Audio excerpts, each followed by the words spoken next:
নমস্কার বন্ধুরা, welcome to ST unique sports. East Bengal কিন্তু নববর্ষের আগেই জোড়া প্লেয়ারকে সই করিয়ে নিল, দলের শক্তি বাড়িয়ে নিল কিন্তু ইস্ট বেঙ্গল। তো কাদের ইস্ট বেঙ্গল সই করিয়েছে সেইগুলো তো তোমাদের অবশ্যই জানাবো।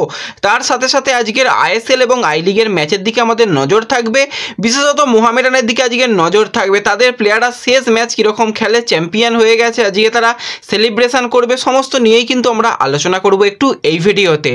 তাই ভিডিওটা শুরু থেকে শেষ পর্যন্ত দেখার অনুরোধ করলাম। আর ভিডিও ভালো লাগলে ভিডিওতে সকলে একটা করে লাইক করে 500 লাইকের টার্গেট আমাদের পূর্ণ করে দিও।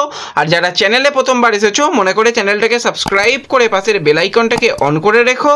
আর যারা ফেসবুক পেজ থেকে ভিডিও দেখছো একটু মনে করে ফেসবুক পেজটাকে ফলো করে নিও, তাহলে তোমাদের প্রিয় দলের খেলার সমস্ত আপডেট তোমরা এখানে পেয়ে যাবে। তো চলো আর দেরি না করে ভিডিও শুরু করা যাক। প্রথমেই যদি আমরা একটুখানি আইএসএল এর ম্যাচ নিয়ে কথা বলি, তো ম্যাচগুলোর হয়তো গুরুত্ব আর খুব একটা নেই, কারণ নর্থ ইস্ট তারা রীতিমতন বাদ পড়ে গেছে, টপ 6-এ তারা কোয়ালিফাই করবে না। কিন্তু ওড়িশা কিন্তু আজকের ম্যাচটা জিততে চাইবে, তারা কিন্তু ভালো জায়গায় 42 পয়েন্ট পর্যন্ত গিয়ে শেষ করতে চাইবে। তো ম্যাচের দিকে অবশ্যই নজর থাকবে এবং বিশেষত নজর থাকবে আজকে নর্থ ইস্টের দিকে, তারা কীরকম দল নামাতে চলেছে সেই দিকে অবশ্যই নজর থাকবে। টমি জুরিচ তার পারফরমেন্স আজকে কীরকম থাকে, কারণ প্রথম দিকে শুরুটা যতটাই ভালো করেছিল তারপরে ইনজুরির কারণে বেশিরভাগ ম্যাচ খেলতে পারেনি। লাস্ট ম্যাচে নামার পরও কিন্তু টমি জুরিচকে দেখে বেশ ভালো লাগছিল। তো আজকে অবশ্যই কিন্তু টমি জুরিচের দিকে নজর থাকবে। আর নেক্সট উইন্ডোতে কিন্তু এই টমি জুরিচকে নিয়ে দুর্দান্ত টানাটানি শুরু হয়ে যাবে, এটুকু বুঝতে পারছি। তো দেখা যাক কীরকম সে আজকে ফুটবল খেলে, কীরকম পারফরমেন্স দেয়। অবশ্যই কিন্তু সন্ধ্যা 7:30 থেকে এই ম্যাচের দিকে আমাদের নজর থাকবে। এছাড়া যে ম্যাচের দিকে সকলের আজকে নজর থাকবে সন্ধ্যা 6টা থেকে, মোহামেডান তারা কিন্তু আজকে ঘরের মাঠে খেলতে চলেছে দিল্লি এফসির সঙ্গে। তো মোহামেডান আজকে যুব ভারতীতে খেলবে। যুব ভারতী তো মোটামুটি আজকে দর্শক ভর্তি থাকবে, কারণ মোহামেডান তারা চ্যাম্পিয়ন, আজকে তারা ট্রফি পাবে, ট্রফি নিয়ে সেলিব্রেশন তো করবে।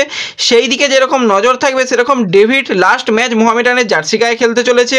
ডেভিডের পারফরমেন্স আজকের ম্যাচে কীরকম হয়, লালরেম সাঙ্গা তারও বলতে গেলে এটাই কিন্তু শেষ ম্যাচ হতে চলেছে মোহামেডানের জার্সি গায়ে। নেক্সট সিজনে সে থাকবে কি থাকবে না সেটা তো পরে দেখা যাবে, তো তারও দিকেও কিন্তু আজকে নজর থাকবে। আর এই ডেভিড আর রেমসাঙ্গা জুটি দুর্দান্ত ফুটবল খেলেছে কিন্তু মোহামেডানের হয়ে, এই জুটিকেই কিন্তু ইস্টবেঙ্গল তাদের দলে আনতে চায়। ডেভিড তো 3 বছরের মোটামুটি কন্ট্রাক্টে সাইন করে দিয়েছে, ডেভিড লাল হলুদের জার্সি পরতে চলেছে, কিন্তু রেমসাঙ্গাকে নেবার ব্যাপারে অল আউট চেষ্টা করছে ইস্টবেঙ্গল। সব কিছু ঠিকঠাক থাকলে কিন্তু লাল হলুদের জার্সি পরার সম্ভাবনা রয়েছে এবং মোহামেডান তারাও কিন্তু এই প্লেয়ারকে ধরে রাখতে আগ্রহী রয়েছে। তো দেখা যাক পরবর্তী সময় তো ব্যাপারটা আরও বোঝা যাবে এই ফ্রি প্লেয়ারকে কোন দল তুলে নিতে পারে। যদি ইস্টবেঙ্গল তুলতে পারে একটা ভালো সাইনিং হবে, কারণ রাইট উইংয়ে এবছরে খুব ভালো ফুটবল খেলেছে। আই লিগে 20টা ম্যাচে 5টা গোল 4টে অ্যাসিস্ট করেছে, ডুরান কাপেও কিন্তু 3টে ম্যাচে 3টে গোল ছিল। তো ব্রিলিয়ান্ট সাইনিং কিন্তু ইস্টবেঙ্গলের জন্য হবে এই রেমসাঙ্গা। তো অবশ্যই কিন্তু এই দুটো প্লেয়ারের দিকে আজকে আমাদের নজর থাকবে। এছাড়া কিন্তু ইস্টবেঙ্গল যেরকমটা বলেছিলাম দল গঠনের কাজ শুরু করে দিয়েছে, কারণ তাদের হাতে বেশি সময় নেই, খুব তাড়াতাড়ি এএফসির ম্যাচ আসছে, তার আগে মোটামুটি প্রি সিজন দরকার, প্লেয়ারদের সাইনিং দরকার। সেইভাবেই কিন্তু তারা ঢেলে দলকে সাজাতে চলেছে। নেক্সট সিজনে রিজার্ভ দল বলো, জুনিয়র দল বলো বা সিনিয়র দল, সমস্ত জায়গাতেই কিন্তু ইস্টবেঙ্গল বেশ শক্তিশালীভাবে নামতে চলেছে। তো সেইভাবেই কিন্তু ইস্টবেঙ্গল দুজন প্লেয়ারকে সাইন করিয়ে নিয়েছে, দুজনই কিন্তু ইস্টবেঙ্গল শিবিরে চলে এসেছে। তো প্রথম যে প্লেয়ারটার কথা বলবো 19 বছর বয়সী ডিফেন্ডারের প্লেয়ার মানবীর। তো টাইটেলটা বিরাট বড় বলতে পারছি না, শুধু মানবীরই নামটা জেনে রাখো। কেরালা ইউনাইটেড থেকে এসেছে, আর কেরালা ইউনাইটেড থেকে কিন্তু অনেক প্লেয়ারই কিন্তু ইস্টবেঙ্গল তাদের দলে নিয়েছে এবং প্লেয়ারটা মূলত ডিফেন্ডার সেন্টার ব্যাকে খেলতে ভালোবাসে। অনূর্ধ্ব-19 দলে কিন্তু ভালো ফুটবল খেলেছে এবং চ্যাম্পিয়ন করেছিল। এবং প্লেয়ারটার যেটা বডি দেখলাম, বডি শেপটা খুব ভালো। ইস্টবেঙ্গলের এখন রিলায়েন্স ফাউন্ডেশন ডেভেলপমেন্ট লিগে খেলবে, আশা করি সেখানে নজর কাড়া পারফরমেন্স দিতে পারলে কিন্তু সিনিয়র দলে প্রমোট হওয়ার চান্স কিন্তু রয়েছে, কারণ ইস্টবেঙ্গলের সিনিয়র দলে কিন্তু খুব একটা বেশি সেন্টার ব্যাকের প্লেয়ার নেই। সেই জায়গায় কিন্তু এই প্লেয়ার পরবর্তী সময় ফিউচার স্টার হতে চলেছে, কারণ রীতিমতন বয়স 19 থেকে 20 হতে চলেছে। এই সময় কিন্তু তাকে একদম তৈরি করে নিতে চাইছে বিনো জর্জ এবং কার্লেস কোয়াদ্রাত। তো কার্লেসের পছন্দেরই এই একজন প্লেয়ারকে কিন্তু ইস্টবেঙ্গল রীতিমতন দলে নিয়ে নিয়েছে, সে কিন্তু চলে এসেছে ইস্টবেঙ্গল শিবিরে। আরও একজন প্লেয়ারকে কিন্তু ইস্টবেঙ্গল দলে নিয়েছে, 18 বছর বয়সী অ্যাটাকিং মিডফিল্ডারের প্লেয়ার, সেও কিন্তু কেরালা ইউনাইটেডে খেলছিল, লিঙ্কলে মিথেই। তো নামটা কিন্তু একটু কঠিন নাম রয়েছে। তো এই প্লেয়ারকেও কিন্তু সাইন করিয়ে নিয়েছে এবং এই প্লেয়ারটাও কিন্তু অনূর্ধ্ব-19 স্কোয়াডে ছিল, সেখানে কিন্তু যেটুকু সুযোগ পেয়েছিল নিজেকে মেলে ধরার চেষ্টা করেছিল এবং হাইটটা খুব ভালো, ফিজিক্যাল ফুটবল খেলতে পারে।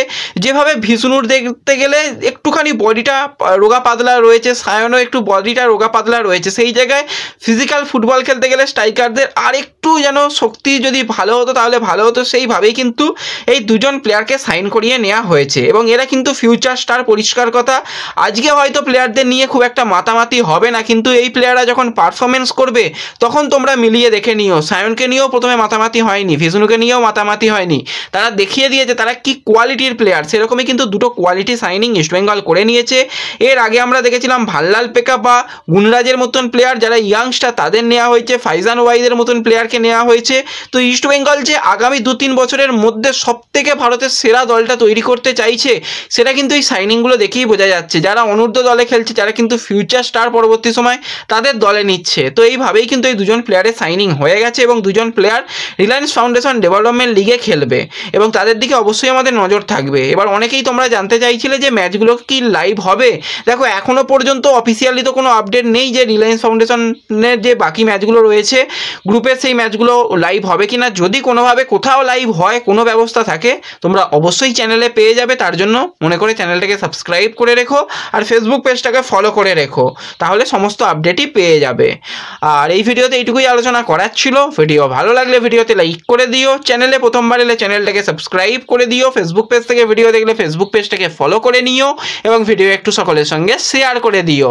তো দেখা হচ্ছে পরবর্তী ভিডিওতে। ধন্যবাদ।